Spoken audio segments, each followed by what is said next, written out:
call this meeting to order, January 21st, 2025, regular meeting of the Board of Public Safety.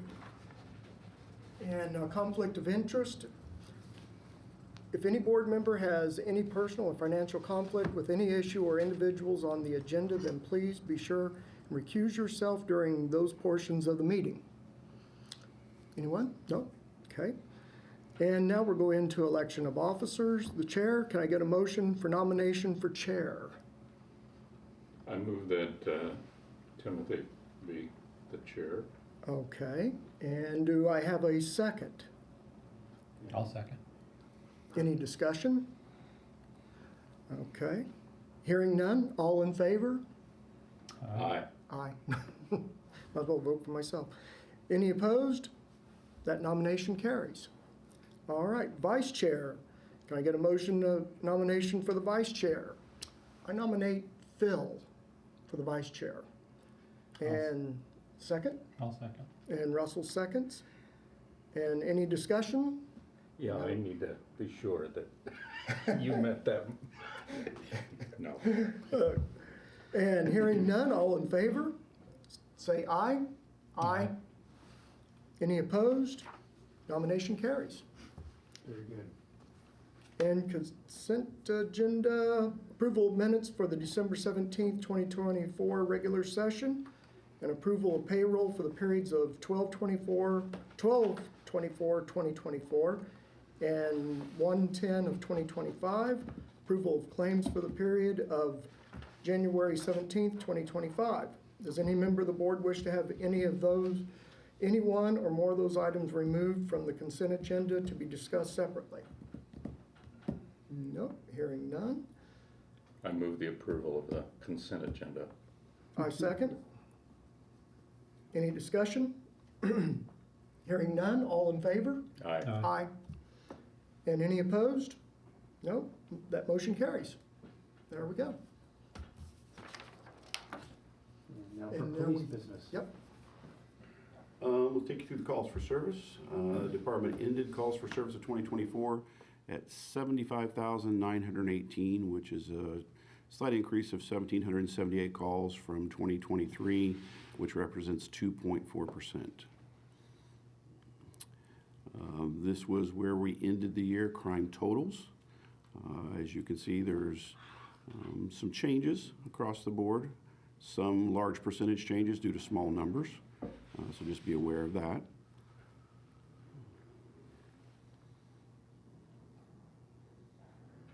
Give you a moment with those.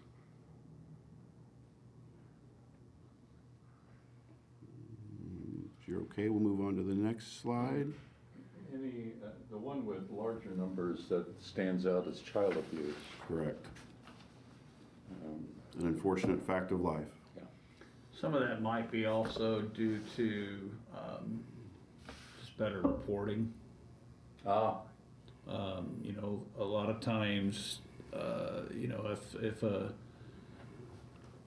if there's, you know, outside people that are checking on kids, they might notice something and report it, whereas it might not have been reported in the past. Yeah, you put that together with neglect, and the numbers begin to get. True. Yeah. Traffic stops. We ended the year at 13,094. That's up from the previous 2 years. Cases involving weapons, these are down considerably, as we've discussed in recent meetings. There were 360 to end the year, 191 where a firearm was used, and 42 where a firearm was fired. Here's your adult arrests for December. As you can see, we track along fairly consistent with the year prior, 23 versus 24. Juvenile arrests a little up as well from last year, but not considerably. This is the end of the hate crime reporting period, which ended December 31st. We had none during the last reporting period, and overall we had 2 during the entire year. Nuisance calls remain, as I seemingly can tell you every month, fairly consistent. The vast majority of what we term nuisance calls are disturbances, intoxication, vandalism, and again, a lot of those times those create all three at the same time. our training hours for last month, 158 hours. We had 2 new officers go through the probationary officer training course, which includes standardized traffic stops, CPR and AED use, Narcan use, OWI, operating while intoxicated enforcement, standard field sobriety tests, defensive tactics, and other basic skill sets.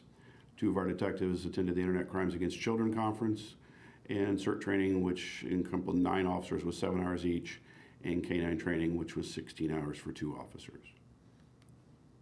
Community engagement events, there were 14 last month, which took 21.5 hours, 20 people involved, and you can look down the list here: Boys and Girls Club, Benford, Community Service Specialist, Child Seat Car Check-In, Advent Christian School, Girl Scout Troop, and of course our downtown officers outreach meetings with service providers. And the continual, very popular Forever Friends with the Immune Association continues month to month. Police social work statistics, you see the number of referrals at 56. Total number of contacts was 292. Some of the summaries there where they assisted a client getting a medical provider, establishing home health care, and a consistent mental health plan. That had been someone in need for a long time. They worked with the client to identify some root causes of hoarding and to establish a plan for their mental health care. Got some rental assistance and food assistance for one client. Obtained home instead, delivering the Be Santa to a senior gifts. Our outreach and community resource specialist completed multiple coordinated entry housing assignments. They assist a client with getting a phone, and they also assisted unhoused community members with referrals during times of extremely cold weather. General business. So don't have a whole lot in general business. Our DROs and outreach people are routinely checking on homeless camps, homeless people, trying to make sure they're aware of warm places to stay when it's especially this cold out. And that's keeping them busy. I want to remind the board that on next Monday, the 27th, at 5:30 at the police department is going to be a public meeting to discuss a new police building. So again, I would encourage you to attend that so you can kind of stay up to speed on that. The mayor has is expressed a real interest in finding us a new location, and so Showers West will be discussed, and the problems with that location, the problems with our current location, and a location that we have are looking at that could possibly be a place that we would move to will be discussed. So When was that again? I'm sorry. it's Monday, the 27th at 5:30. And it's at current It's at the police department on 3rd Street. East 3rd Street. Thank you. Personnel issues. So our current staffing is 90 out of 105. We have our current available staffing is 74. We have 8 in the FTO program and 8 are off sick or off on other leave. We currently have 5 out on extended illness. We have 1 out on FMLA. We have 1 on extended light duty due to an injury, and we have 1 on extended military leave. So we have 1 at the academy.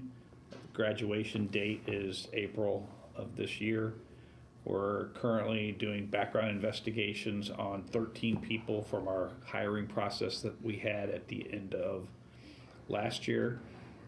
And we should have probably something ready for the next board meeting to approve conditional offers for new hires. So just kind of FYI there.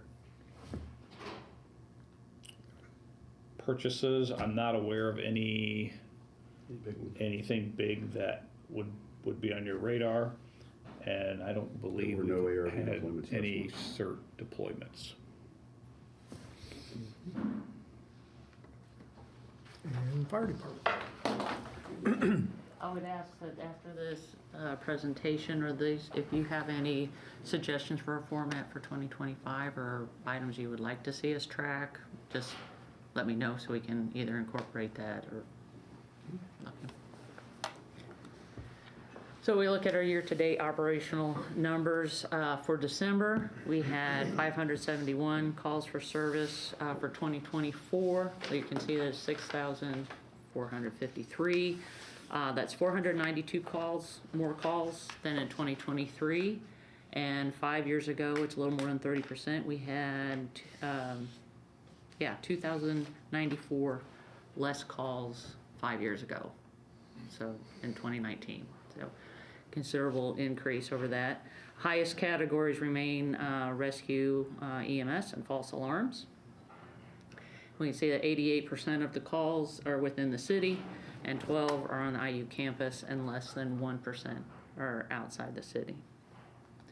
On the IU campus, 62% of the calls are false alarms, and 24% are EMS related, and the rest are other service calls, hazardous conditions, and whatnot. Heat map for all our responses for December. So the redder they are, the more frequently we've been there. So first arriving, 64% were under that 4-minute mark for a fire-related call. And if I'm going too fast, please let me know. Okay. Prevention and public engagement. You can see the numbers here. Inspection goals, we had exceeded the goal set by the fire marshal. Next year we are going to, or this year I should say, we're going to be changing that to just the state mandated inspections. And then we'll still track the numbers for the other activities they're doing, but that will give a more realistic of what the inspection goals are. So. And then training. For December, 4 of our 5 recruits, because one just started in January, so 4 of them attended the 17-day EMT class at Pelham. Finished our training requirements for the hours and the different categories we have. And then the training division was prepping for the first joint recruit academy with Monroe Fire, which started last week officially. So. And then the MIH, Mobile Integrated Healthcare, see the numbers there. We're looking at 11.1 visits per client, services engaged. Services, when I say services engaged, we're looking at social service agencies. We'll talk about like Stride, Shalom, BPD social workers, services that they provide will actually, emergency action, food, housing, utilities, stuff like that. The wins, we look at within the mobile crisis and Bloomington Authority, they got a patient to keep their housing and address their overall health. We had a team member become a certified peer support professional through the Division of Mental Health and Addiction and Family Social Services. That was like 9-day course up in Indianapolis.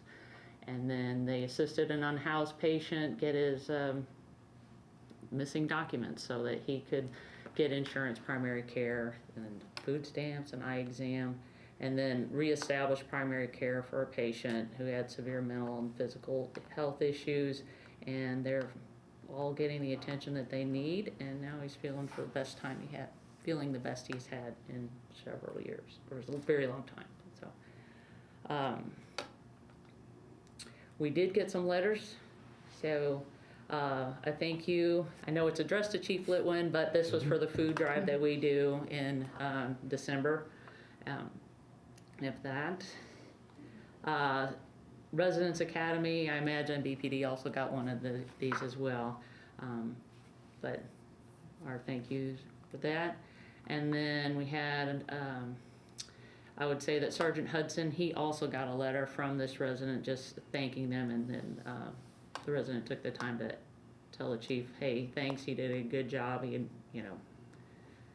used his own personal phone, called him an Uber, he'd had a hip replacement, so he was just appreciative appreciative of the above and beyond he felt that the firefighter did. So.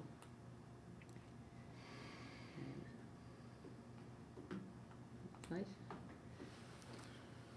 As far as general business, I'll revisit what Chief Daffron mentioned earlier because it's a really positive thing. We're doing our first joint recruit academy with the county. So it's been really great. We have a lot more resources at our disposal in the form of instructors and equipment to offer to the recruits. And it also lightens the burden on both entities in the form of sharing the load of a pretty strenuous, long academy. So that's been really good so far. We're really happy with it. Everybody seems to be enjoying it. As far as expenditures, we have a replacement engine and a replacement rescue truck budgeted for this year. So we've initiated the process to acquire both of those assets. So you'll see those showing up here soon, most likely. Otherwise, we just have the installments attached to the contractual amounts in the ongoing bond projects. So those just kind of are submitted as the payment submittals come in from the contractors. And those are going really well too. And that should cover the significant expenditures for this period. For personnel issues, we have 5 on light duty, 2 on work comp sick, and 1 on parental leave. And overall, we are simply down 1 position department-wide. And next month, as a heads up, like Chief Dekoff did, we will look for some promotions possibly for next month as well, but you get that in advance. No conditional orders of equipment, just be recommendations for promotion. Every meeting I've wanted to ask this, and I don't think it's been discussed since I've been on the board, but the number of false alarms stands out. I think I understand what's going on, but what kind of equipment is deployed, and how do you respond to these? So, Go ahead. It depends on the nature of the call, but typically what you'll see is an engine and a truck company respond to those. If it can be mitigated quickly, the truck can be called off before it gets there. But you're right. I mean, it has been an issue for a long time, primarily the IU buildings. Of course, the buildings that don't have remote alarm systems aren't calling us because they just don't exist. But IU is pretty flush with those systems, so we get called there a lot.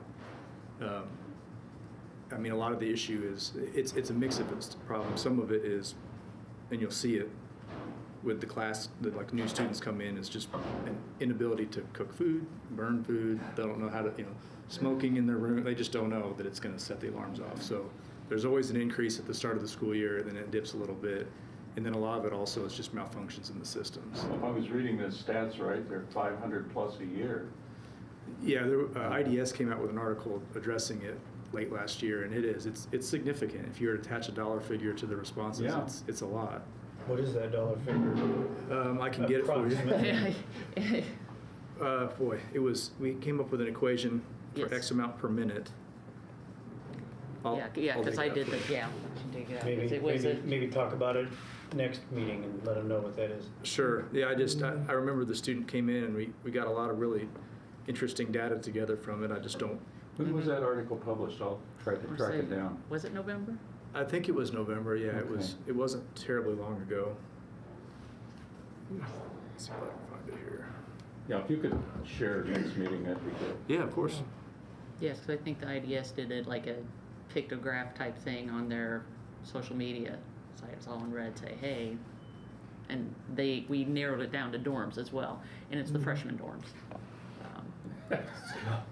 So, Yeah, it is. There's definitely a tendency towards. I mean, you can tell it's just an inexperience with living on your own. and sometimes the RAs have to go on no candles, right? And and I don't know if they do their own vacuuming or dusting or anything else like that, but just excessive dust in the air will set off a smoke detector because it's reading particulates in the air. So, you do a construction project or you empty your vacuum bag under your detector, it's going to go off. So, Do you guys ever get involved with the freshman orientation? yes, we are our public educator. He works with the RAs. They do presentations for them, and they actually do what they call a smoke out, and they actually smoke up a hallway or a dorm wing and have them exit the buildings and under conditions where they cannot see. So we smoke it up with that. So they're educating, so this is how it's going to be in the event that there is a fire in there. And then they say, you know, this is what you need to contact or check with your kids right on the floor. What not to do some fire safety tips. But yes, and we've noticed since that involvement, and IU has been cracking down on some of the things, it has lessened, but it's still a considerable expense. Yeah. And I know that at one point when it was discussed, hey, you're 1/3 of our calls, but you don't provide 1/3 of our budget, then they were like, well, maybe we can assist with that. So did you find it or no? Okay. I don't want to take up too much time looking for it here, but I can certainly find it and bring it up at the next meeting. All right. Any old business? Nope. New business. I do have one thing, I guess would be sort of for both police and fire. With the new government in Washington and the coming crackdown on immigration, are you guys going to be affected by that? Like Who knows? having to ask people their immigration status or? Immigration's a federal thing to enforce, Right, so I don't It's- intend to get us involved in that, good. so. That sounds We good. would not be asking that. We'd have patient, and that's all, like HIPAA patient information, and we take care of people and get them where they need to go. I think the only thing I could think of that would affect fire is if there's some type of mass gathering and protest to it or something like that. Individually, we wouldn't be affected by it. All right. Any other new business? I met, where are we with DROs? I met Charlie downtown last night. He had a couple of interns with him, I thought. Do you know about this? Charlie, Is it Culp? he's works in the, Yeah, he's not it's- one of our employees. Got it. So we have two full-time, well, we have two people and a sergeant assigned full-time to DROs. There's Okay. authorized 6, and we don't have the people to fill it right now, but we have some part-time DROs. But we still have the program, and they still work on a lot of issues. But they're short-staffed too. Yeah, I shouldn't have been out, but I was in the cold last night, walking downtown, and there's some issues. Yeah. All right. Any other new business? Nope. All right. Petitions, communications? Nope. Nobody in the audience? All right. If there's nothing else, then this meeting is adjourned.